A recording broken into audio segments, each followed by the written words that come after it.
Thanks for joining us at Right On Replicas, where we're proud to bring you the best scale model kit reviews on the planet. This review covers the Charger Street Machine. It's a 125 scale model from MPC, number 6328. Originally released in 1966, this is the 86th version of the kit, and numerous variations have been done since the inception up through 2015. There's two options for the engine, stock and supercharged. And it's about a skill level 2 for the intermediate builder, with 84 pieces molded in black, chrome, clear red, soft black tires, metal axles, and water slide decals. Now, the dimensions when you're done about 8 inches long, 3 inches wide, and 2 1/4 inches high. Here are the contents of the kit, but with my version, the open box review will only take you about 10 seconds. So, as you can see, the parts are individually molded on trees, with the chrome trees separate, and for the most part, it's bagged separately, except originally, I don't think the tires were bagged separately. So if you get one of these kits, you may want to do that. Now, here are the decals for the kit, and as you can see, they're very colorful. But they are old, and so we'll be taking some precautions about that later.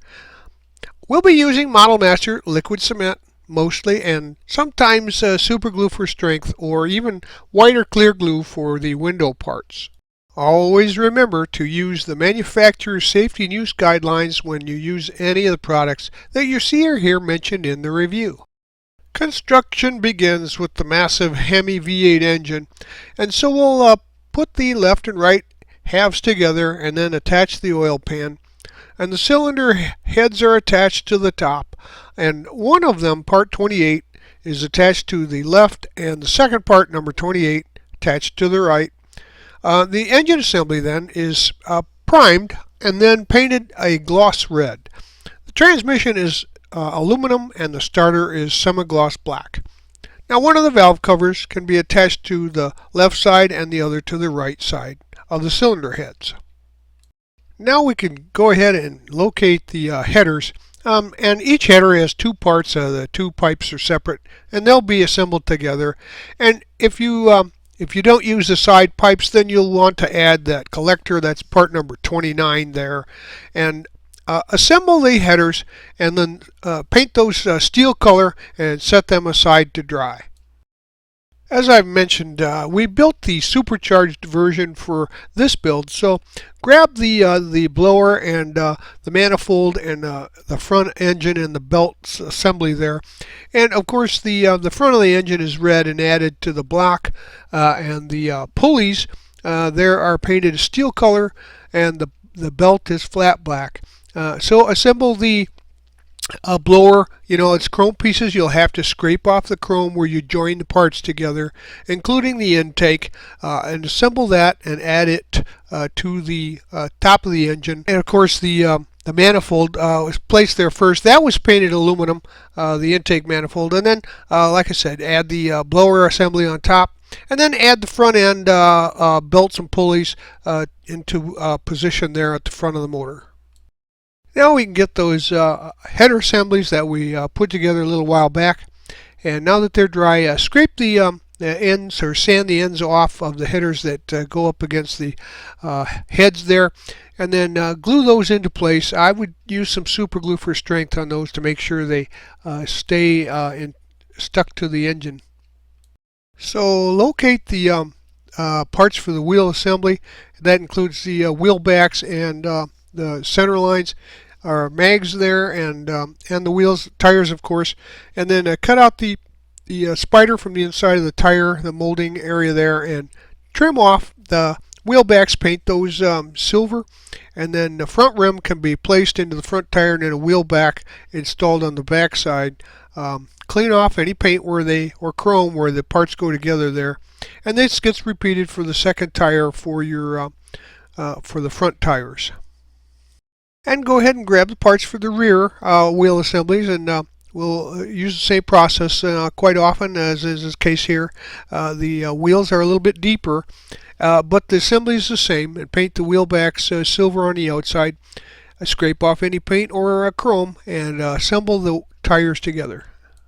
Gather the firewall and related pieces from the kit together here as you see, and then we will attach part number 26 there to the firewall, and then the firewall assembly and chassis can be painted gloss black all at one time. The battery gets painted flat black, and then the battery and the firewall assembly are attached to the chassis too.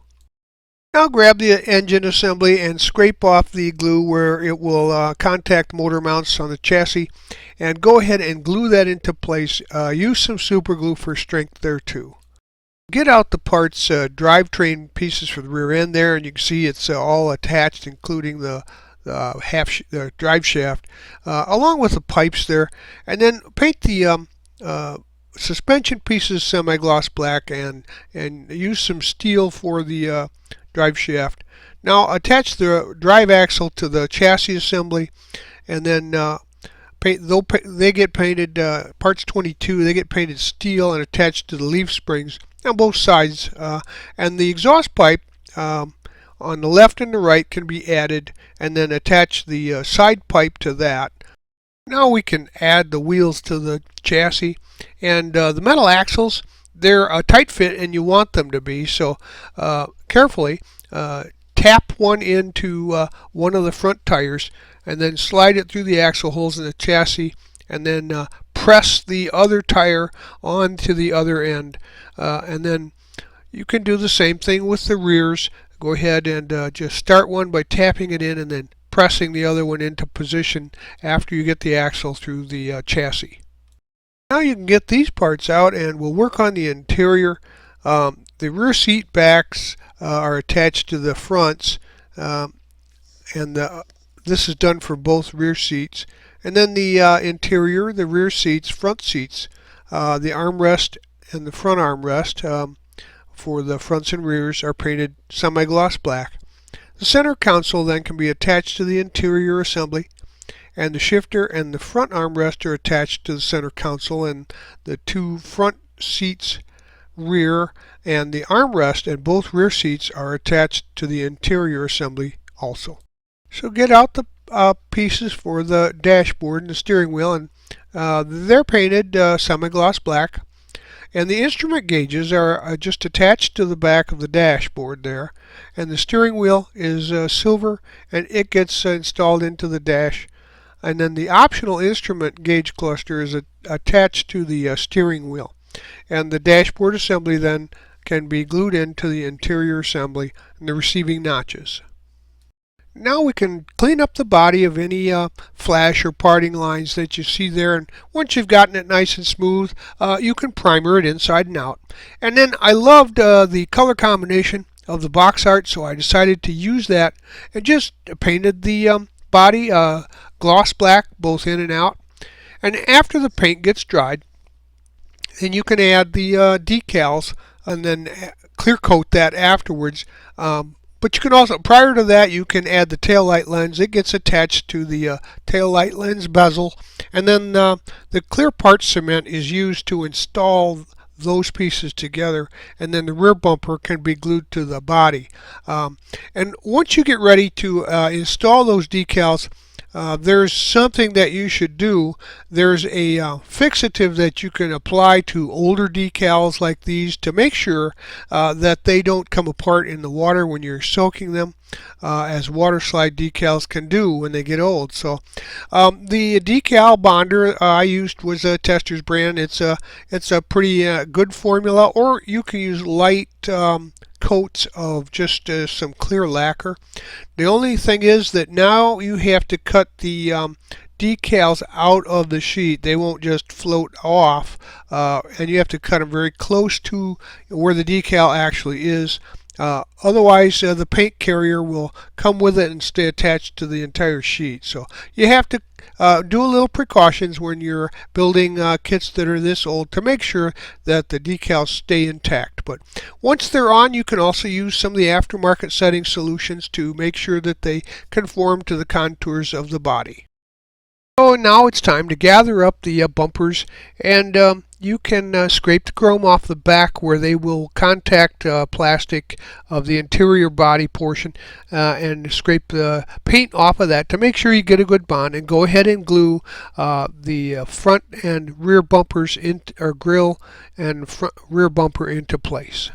The windows and the radiator out of the kit. And then you'll note that there's some pretty heavy flash on the windshield that can easily be trimmed with a hobby knife, so go ahead and clean those up.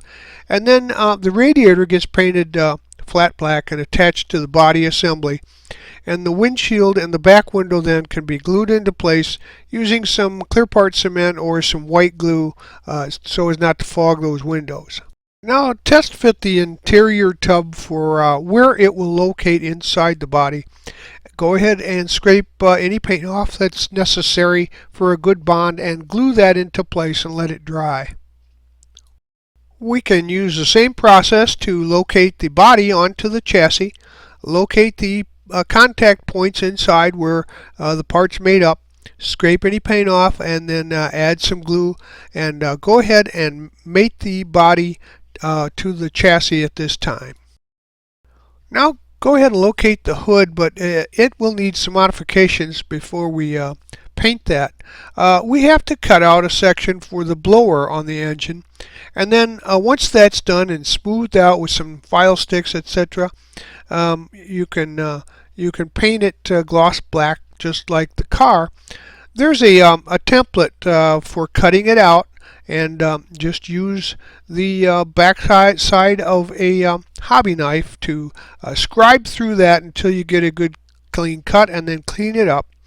And then a decal will be applied to the hood, and then the hood can be sprayed with some clear coat, and then it is placed onto the body assembly. And there's a hood scoop included in the kit, could be used if you wanted to build a stock version. That would be a nice touch to the hood area. And so here are the parts that were left over, of course, from the other version of the engine, and that's it. You're done with construction. Well, there you have it. Dodge's original foray into the muscle car market was a hit with this 67 Hemi Charger, and it looks great on the shelf. For the kit's perspective, there of course is some cleanup. It's an older mold, a lot of seams and lines that you'll need to repair. One thing though, I would put the side pipes on after the body is installed to make sure that it's lined up with the body's features. It's easy to miscalculate that and get them off angle. The other thing is the windshield, the glass. It really needs to be pressed and glued to the top of the roof there, otherwise it will sag down a little bit and for appearance. Other than that, this kit is pretty simple, goes together easily, and it's mostly just up to you to detail it for an outstanding shelf model. Well, we hope you liked this premium step-by-step model kit review, and so that you don't miss any more, please subscribe to our YouTube channel.